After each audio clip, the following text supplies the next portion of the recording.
നമുക്കിന്ന് സർക്കിളിൻ്റെ വെളിയിലുള്ള ഒരു പോയിന്റിൽ നിന്നും എങ്ങനെ സർക്കിളിൽ ടാൻജൻറ്റ് വരയ്ക്കാം എന്ന് നോക്കാം. നമുക്കറിയാം സർക്കിളിൻ്റെ വെളിയിൽ നിന്നുള്ള ഒരു പോയിന്റിൽ നിന്നും നമുക്ക് 2 ടാൻജൻറ്റ് വരയ്ക്കാൻ പറ്റും. ഓക്കെ, അപ്പോൾ ആദ്യം നമ്മൾ ഒരു സർക്കിൾ വരയ്ക്കാൻ പോകുന്നു. സർക്കിളിന് നമുക്ക് ആവശ്യമായ ലെങ്ത് എത്രയാണോ, ക്വസ്റ്റ്യൻ പേപ്പറിൽ എത്രയാണോ പറയുക ആ ലെങ്ത് എടുക്കുക. ഞാനിവിടെ 3 സെൻറ്റിമീറ്റർ റേഡിയസ് ഉള്ള എന്ത് വരയ്ക്കാൻ പോകുന്നു, സർക്കിൾ വരയ്ക്കാൻ പോകുന്നു. ഓക്കെ, ഞാനപ്പോൾ 3 സെൻറ്റിമീറ്റർ കോമ്പസിൽ മെഷർ ചെയ്തെടുത്തു. അതിനുശേഷം ഞാനിവിടെ ഒരു സർക്കിൾ വരയ്ക്കുകയാണ്. ഓക്കെ, സർക്കിൾ കോമ്പസ് വെച്ച് വരയ്ക്കുക.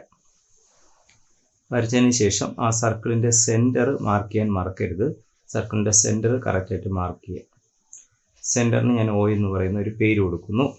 അങ്ങനെ പേര് കൊടുത്തു. ഇനി ഈ സർക്കിളിൻ്റെ പുറത്തുള്ള ഒരു പോയിന്റിൽ നിന്നും നമുക്ക് എന്ത് വരയ്ക്കണം, ഒരു ടാൻജൻറ്റ് വരയ്ക്കണം. ആ ടാൻജൻറ്റ് വരയ്ക്കാനായിട്ട് ഈ സർക്കിളിൻ്റെ പുറത്ത് എത്ര സെൻറ്റിമീറ്റർ ആണോ ക്വസ്റ്റ്യൻ പേപ്പർ പറഞ്ഞിരിക്കുക. ഇപ്പോൾ സർക്കിളിൻ്റെ സെൻറ്ററിൽ നിന്ന് 9 സെൻറ്റിമീറ്റർ ഇപ്പുറത്തായിട്ട്, ഞാൻ 9 സെൻറ്റിമീറ്റർ ആണ് എടുത്തത്. 9 അല്ലെ, കറക്റ്റ് സെൻറ്ററിൽ നിന്ന് 9 സെൻറ്റിമീറ്റർ ഇപ്പുറത്തായിട്ട് ഞാൻ എന്ത് വരച്ചു, ഒരു പോയിന്റ് വരച്ചു. ആ പോയിന്റ് ഞാൻ P എന്ന് പേര് കൊടുത്തു. ഓക്കെ, ആ P എന്ന് പേര് കൊടുത്തതിന് ശേഷം ഞാൻ ഈ പോയിന്റും സർക്കിളിൻ്റെ സെൻറ്ററും തമ്മിൽ എന്ത് ചെയ്യുന്നു, ജോയിൻ ചെയ്ത് വരയ്ക്കുന്നു. സർക്കിളിൻ്റെ സെൻറ്ററും ആ പോയിന്റും തമ്മിൽ ജോയിൻ ചെയ്ത് വരയ്ക്കുന്നു. വരച്ചതിന് ശേഷം ഇപ്പോൾ വരച്ച PO എന്ന് പറയുന്ന ലൈനിന് ഒരു പെർപെൻഡിക്കുലർ ബൈസെക്ടർ വരയ്ക്കണം. അതെങ്ങനെയാണ് വരയ്ക്കുക, ഈ ലൈനിൻ്റെ പകുതിയിൽ കൂടുതൽ ലെങ്ത് എടുത്തിട്ട് മുകളിൽ ഒരു ആർക്ക് വരയ്ക്കുക, താഴെയും ഒരു ആർക്ക് വരയ്ക്കുക. നല്ല ലെങ്ത് ആയിട്ട് വരയ്ക്കാൻ ശ്രമിക്കുക.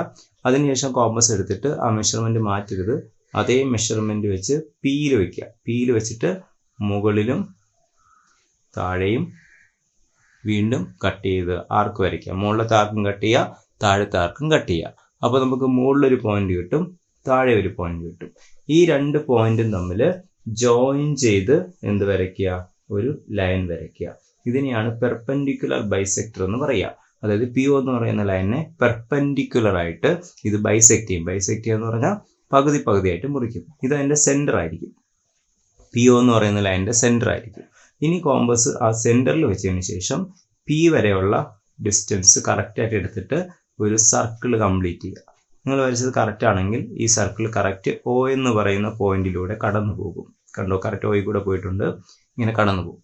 അങ്ങനെ സർക്കിൾ വരയ്ക്കുമ്പോൾ ഇപ്പോൾ വരച്ച സർക്കിൾ നേരത്തെ വരച്ച സർക്കിളിൻ്റെ 2 പോയിന്റുകളിൽ വന്ന് ഇൻ്റർസെക്റ്റ് ചെയ്യും.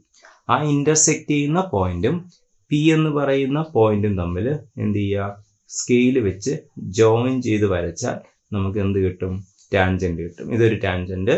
അടുത്ത് താഴെ ഒരു പോയിന്റ് ഉണ്ട്, ആ പോയിന്റും കൂടെ ജോയിൻ ചെയ്ത് വരയ്ക്കുക. അങ്ങനെ വരയ്ക്കുമ്പോൾ നമുക്ക് 2 ടാൻജൻറ്റ് വരയ്ക്കാൻ പറ്റും. ഇങ്ങനെയാണ് സർക്കിളിൻ്റെ പുറത്തുള്ള ഒരു പോയിന്റിൽ നിന്നും 2 ടാൻജൻറ്റ് വരയ്ക്കുക. ഓക്കെ, ഡൗട്ട് ഉണ്ടെങ്കിൽ ഈ വീഡിയോ ഒരിക്കൽ കൂടെ കണ്ടു നോക്കുക, അപ്പോൾ ക്ലിയർ ആവും. എന്നിട്ട് വരച്ച് പ്രാക്ടീസ് ചെയ്യുക. Okay, thank you.